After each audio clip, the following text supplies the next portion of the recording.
3 লাখ টাকা যদি তুমি দিতে পারো তাহলে ছেড়ে বিদেশ পাঠামু। 3 লাখ টাকা আমার চাইছে ওরা বিদেশ পাঠাইবার। রাসেল রে কইছে তুমি 3 লাখ টাকা দাও তোমার সচিবালয়ে চাকরি দিম। তখন কি আমার ডাকছে কি খালা মা হাত পাও ধরছে।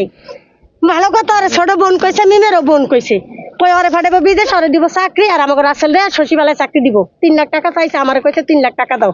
তখন ওর লগে আমার জর্গা হইলো ওর বাসা বিকতে বুঝার লগে জয় মিয়া 6 দিন লোক পাঠাইলো আমাকে ফিরি ভিসা।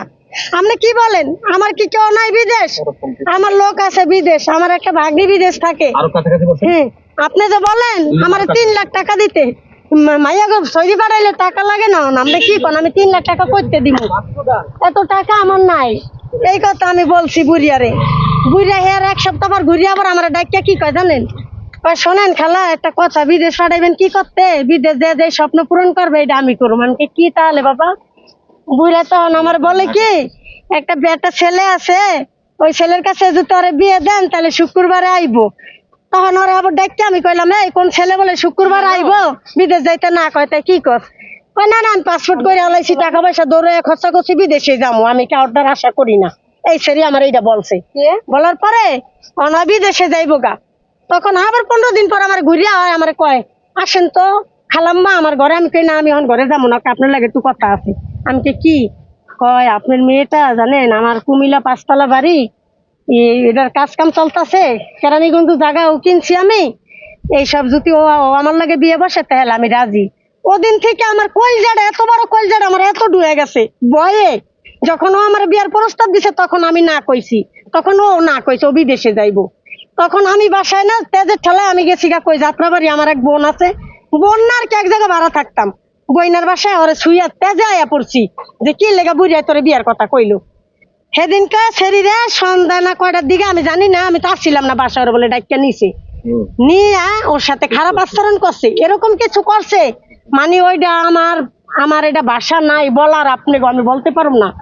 আপনার আমার ভাগ্নের মতো আমার ছেলের মতন আমার বাপের মতন আমি আপনাকে বলতে পারব না এটা অর্থই বলবো।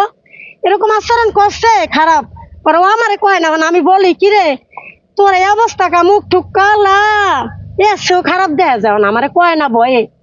পরে আর 1 সপ্তাহ পর বুঝায় কইতাছে পরে হ্যাঁ আমার ঘরে একটু আই বিদেশের ব্যাপার আলাপ করো মায়ে যে আর কি আমরা মায়ে মেয়ে ভাবে শুয়েছে আমরা মোবাইল দেখতাছি আর কি। অনরে ডাকছে তখন আমার মেয়ে যদি জায়গা আমার সাথে তুই রাইতে সন্ধ্যার একটু মনে হয় আগে 7:30টার দিকে আমার আইডিয়া মানে আর কি 7:30 হইবে ডাকছে। তখন ওর পিছে পিছে লোর পারছি দেখ এই যে আপনি সময় নাই ওর সময় না আপনি কি পাইছেন ওরে খালি দেখতে আনেন কি করতে আপনি? এই মহিলা বেশি কথা কবি না কইলে তোরে এইটার প্রতিদান আমি পাওয়ামু। কি পাবি তুই আমারে? তখন আমি ভাবলাম কি ওই বাসা যা শুনলাম জেলার জানলা হয়তো এত মানুষ খুন করছে মার্ডার করছে ওই যে আমার এটার প্রতিদান পাওয়াইবো নাকি আবার এই জেলারে রাইতে আমার আবার বডি বুডি দেয় না আবার একটা কোপ ঠোপ দেয়। তখন সত্যি কথা বলতে কি মামা বাবা আমি ওয়াশরুমটা বাইরে আসছিল না মামা আমি কি করতাম জানেন বাইরে দিয়ে ওরে ঘরে থিয়া আমি তালাটা দিয়া ওয়াশরুমে যাইতাম আবার ওয়াশরুমে আটকায়া বইয়া তালাটা তাড়াতাড়ি খুললে ঘরে ঢুকিয়া যেতাম ডরে। তখন বিয়ার প্রস্তাব দিলাম ওই ব্যক্তি রুম ছাড়িয়া দিছি। অন কইতাছে খালা রুম ছাড়িয়া যাইবেন কি লেগে আমনে? আমি কই বাবা এই যে আমার 1 মাসের ভাড়া আপনি লন কত? ওই ভাড়া দিবেন 6000। আমি ওর হাতে 6000 টাকা দেইনি আমি দিলাম কত একবার দিছি এলে 5000 আর একবার দিছি কত ওরে আমি 6000। হ্যাঁ ওই কারেন্ট বিল 6000 টাকা আমার তো নিতে নিতে বাড়িওয়ালার হাতে টাকাও আমার দিতে দেয় না। আপনি বাড়িওয়ালার টাকা দেন না বাড়িওয়ালা এলে ফক্কর কইবা আপনি তো আমার খালা কই আপনার আনছি নাই মানে খালা কই আনছে ভাড়াটা আমি দিব আমার রুম ভাড়া দিতে দেন আমার হাতে টাকাটা উই নেই নিয়ে ওই দিতে আসে ও দিচ্ছে কি না সেটা জানি না।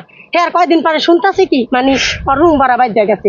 তখন আমি ওরে কই কিরে আমার ভাড়া আমি বুড়িয়ারে ক্লিয়ার করে দিতে আসি আর বাড়িওয়ালায় কইতাছে হ্যাঁ দোকান ভাড়া রুম ভাড়া দিতারে না আমি কিন্তু রুম ভাড়া ক্লিয়ার করে দিই। বুঝি আবার আমার কোন বিপদে ভালাই পড়ে না কয় যে বেরি ভাড়া এই দেয়া নাই আবার আমার খালা ডাকছে তাহলে কইবো না বাইক না দিতারে না তাই খালায় কি করে আমি আবার এইটা কইতাছি কিন্তু আমার ভাড়া বাড়িওয়ালার কাছে দিতে দেয় না।